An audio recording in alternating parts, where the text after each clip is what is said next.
Fatana ny vokatra mba hampandeha piasa amin'ny vokatra. Dia manontanareo hoekinareo kovany ianao zao fononkona masina atolotranareo raka ny ten'Andriamanitra. Aoka ifandetana amin'izany ary tsika rehetra.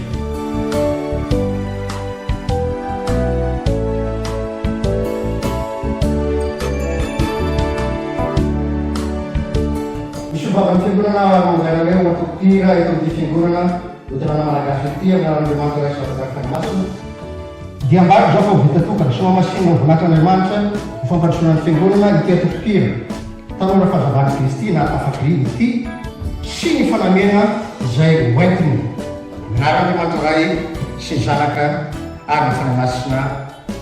Amen.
Sodan'Andriamanitra resika fitatokana soatsara ilay culture tafakireka ny fahazavana Kristy. Dia raha sady mboatanana iaraba azy ireo aby zany fahazatany hoe fanokarana azy ireo zany eo fahazavana Kristy tokoa eto Kanada sy manerana izao tontolo izao.